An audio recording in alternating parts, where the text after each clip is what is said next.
It's हुक्का TV. मैं हूँ खालिद लतीफ़। औज़ुबिल्लाहिमिनश्शैतानिर्रजीम बिस्मिल्लाहिर्रहमानिर्रहीम। मोअज़्ज़िज़ सामईन, अस्सलामु अलैकुम। मैं हूँ खालिद लतीफ़। पाकिस्तान की जानिब से इंडिया को एक के बाद एक नए सरप्राइज का सिलसिला जारी है।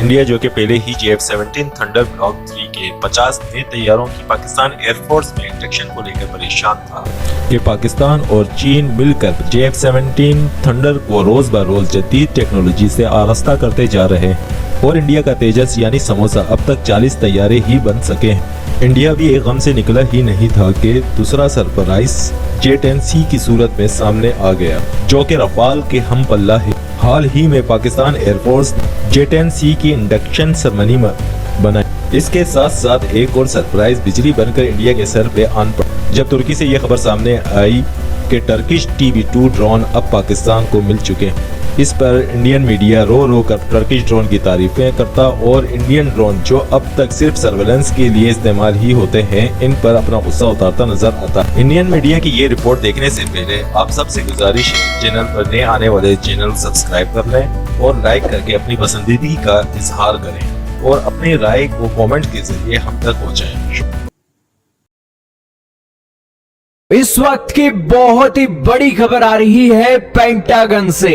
दोस्तों, अमेरिका रक्षा मंत्रालय आज तुर्की के ड्रोनों की बुरी बुरी प्रशंसा कर रहा है, क्योंकि यूक्रेन से तुर्की के TB2 ड्रोनों की जो फुटेज आ रही है, उन ड्रोनों की फुटेज के अंदर रशिया के काफिले को जबरदस्त नुकसान पहुंचाया जा रहा है। दोस्तों, तुर्की के ड्रोनों ने तबाही मचा रखी है रशिया के काफिले के ऊपर, और दूसरी तरफ हमारे पड़ोसी देश पाकिस्तान को भी TB2 ड्रोनों की पहली डिलीवरी मिल गई है। अब दोस्तों, ये TB2 ड्रोन भारत के लिए किस तरीके से मुसीबत बनने वाले हैं, सारी ही बातें आज आपको बता देंगे। सबसे पहले आप ये देखिए कि किस तरीके से अमेरिका के पेंटागन वाले भी आज तुर्की के ड्रोनों की तारीफ कर रहे हैं, और वो ये कह रहे हैं सारा का सारा इसका जो इलेक्ट्रॉनिक्स है अमेरिका से आता है, कनाडा से इसके पार्ट्स आते हैं, ब्रिटेन से पार्ट आते हैं, तुर्की में तो ये असेंबल होता है। इसीलिए ये जो ड्रोन है इसकी जो तारीफ है अमेरिका को मिलनी चाहिए।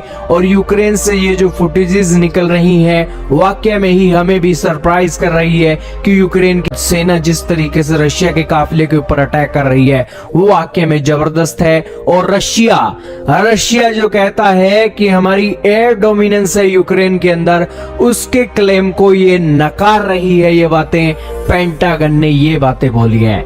अब दोस्तों, आप कहोगे कि रशिया के पास तो जैमर है, S-400 है, बहुत सी ऐसी चीजें हैं जिससे इस ड्रोन को गिराया जा सकता है, तो आखिरकार रशिया इनको गिरा क्यों नहीं रहा है? दोस्तों, S-400 है तो वो रशिया के अंदर है, जैमर है तो रशिया के अंदर है।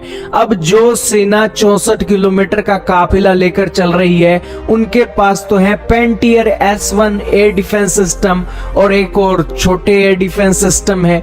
लेकिन ये जो ड्रोन है 40 हजार फीट की ऊंचाई पर उड़ रहा है और वहां से निशाना बनाता है, तो जाहिर सी बात है कि वो जो एयर डिफेंस सिस्टम जो मौके पर मौजूद है वो कामयाब नहीं है। रशिया के आगे ये तुर्की के ड्रोन किसी भी तौर पर एक जायज बात नहीं है कि यहाँ टिक सके, लेकिन ये टिक रहे हैं क्योंकि ये ड्रोन यूक्रेन के अंदर काम कर रही हैं। अब दोस्तों, आपको सारी बातें पता लग गई, लेकिन भारत के लिए प्रॉब्लम की बात क्यों है? दोस्तों, भारत के लिए प्रॉब्लम की बात यह है कि हम अपने देश के अंदर ऐसा ड्रोन नहीं बना सके हैं जो किसी एक हमला कर सके 40 हजार फुट पर अगर वो उड़ान भर रहा है। हमारे देश के अंदर सर्विलांस के ड्रोन बन गए हैं, लेकिन ऐसे ड्रोन नहीं बने हैं देश के अंदर कि वो हमला कर सके मिसाइलों से। और इससे दोस्तों क्या संदेश जाता है? इससे संदेश ये जाता है कि अगर वर्ल्ड वॉर हो जाती है ना, हम अगर सोचें कि अमेरिका और इजराइल और यूरोपियन यूनियन से हथियार हमें आ जाएगा, इजराइल की जंग चल जाती है मिडिल ईस्ट के साथ, क्या आपको लगता है इजराइल वाले हमें हथियार दे देंगे? यूरोपियन यूनियन वालों की अगर रशिया के साथ जंग चल जाती है, क्या आपको लगता है यूरोपियन यूनियन वाले हमें हथियार दे देंगे? अमेरिका यूरोपियन यूनियन की जंग में जाएगा, क्या अमेरिका हमें हथियार दे देगा? कुछ नहीं होने वाला है। भारत जब तक अपने हथियार अपने ड्रोन खुद नहीं बनाता होगा तब तक हम सक्षम नहीं है, और इस सिचुएशन में अगर कोई दूसरा देश के साथ हमारी जंग होती है तो ये एक बहुत बड़ी प्रॉब्लम हो जाएगी वर्ल्ड वॉर की सिचुएशन में।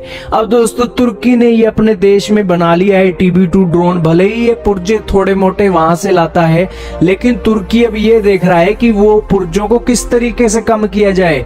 लेकिन हम अभी भी तुर्की से पहले हमने ये ड्रोन बनाने शुरू किए थे, लेकिन अभी भी तुर्की से हम बहुत पीछे रह गए हैं। दोस्तों आज तुर्की के drone Libya, Syria, Armenia, Azerbaijan की जंग में और अब यूक्रेन के अंदर इस्तेमाल हो रहे हैं, और पेंटागन तक इसकी तारीफ कर रहा है कि वाकई में तुर्की के ड्रोनों ने कमाल कर दिया है।